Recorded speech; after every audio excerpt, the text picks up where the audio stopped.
The Magic Tree, a tale from the Congo, adapted and illustrated by Gerald McDermott.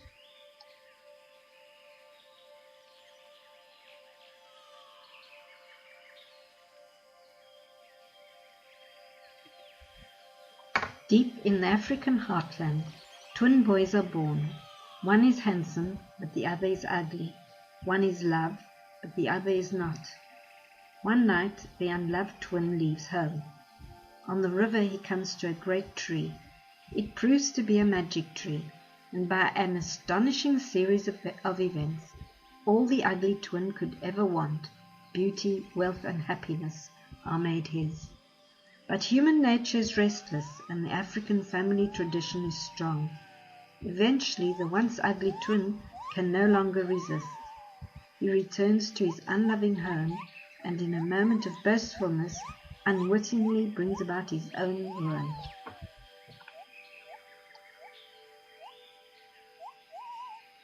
This is Africa, and there in the middle is the Congo River, almost as big as the Amazon.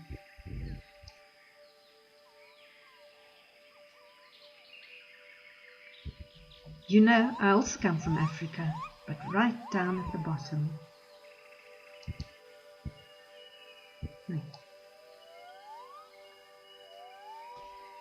And Saba Michael is also from Africa, from Morocco in North Africa. Time was, there lived two brothers, Luemba and Mavungu.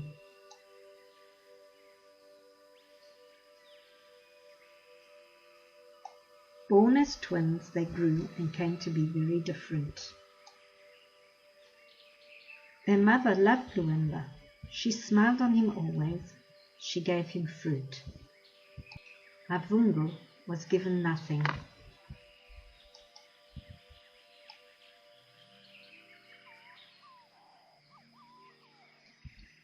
One night he left his home.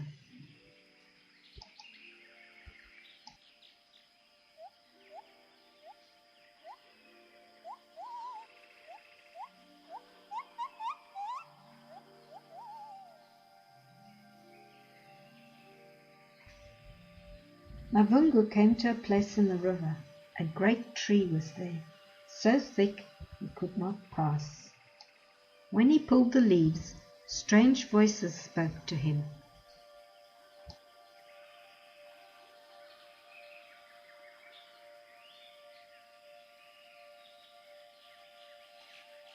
Mavungu was astonished.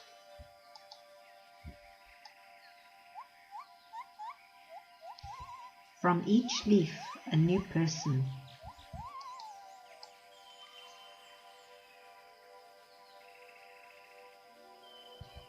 Last to come was a beautiful girl, a princess. She thanked Mavungu for releasing her people from the magic tree. She vowed that she would care for him. She touched a charm around her neck. I want to be his wife, but he is so ugly. Again she touched the charm. I want to be his wife, but he is in rags.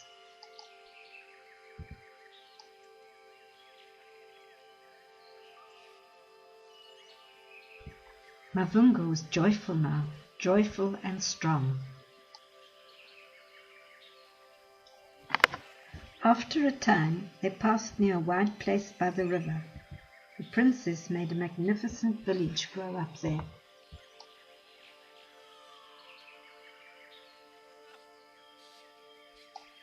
Mavungu married the princess.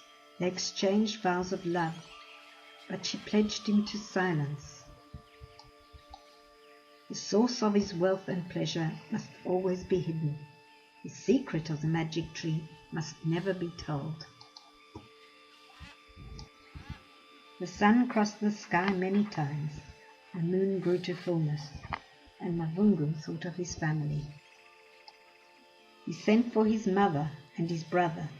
When they came, he treated them kindly. But his mother wanted to know Mavungu's secret. He began to tell of his journey down the river. The princess stared at him. His words became as silence. The sun crossed the sky many times again. Once more the moon grew to fullness. Mavungu could not forget his family.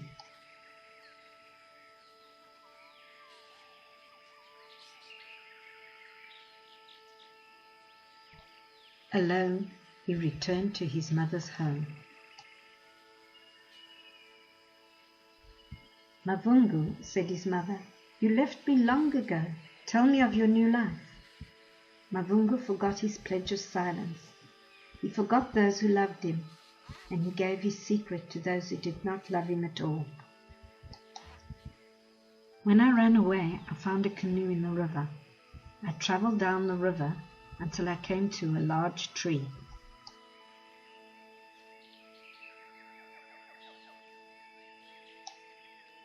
I pulled the leaves of the tree, and each leaf became a person.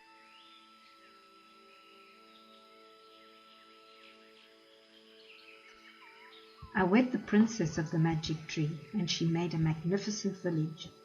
I have been very happy there.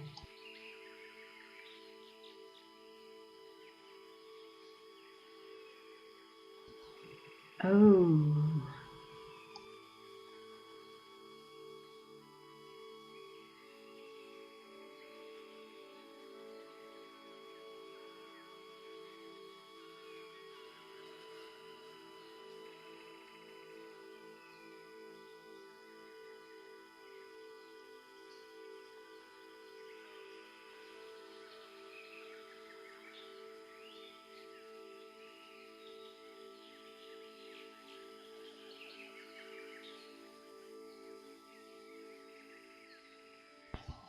What happens to Mavungu now he's told the secret of the magic tree?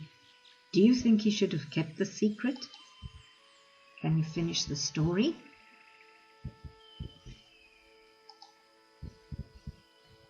Okay. The Magic Tree is Gerald McDermott's second picture book based on a traditional African folk tale. While the bold influence of African design is everywhere apparent in the book's presentation, much of its spontaneity also springs from the fact that it was first created as a film for young people. In his youth, Gerald McDermott decided to become a graphic designer. His distinctive talent soon brought him attention, and he won a Scholastic National Scholarship to New York's Pratt Institute. Upon graduation in 1964, the artist turned to his favorite medium and began to design, direct, and produce animated films. To date, he has produced 5 films for young people, each of them a major award winner. Mr. McDermott's other activities include live-action films and television work. Originally from Detroit, Michigan, the artist and his wife now divide their time between New York City and a home in southern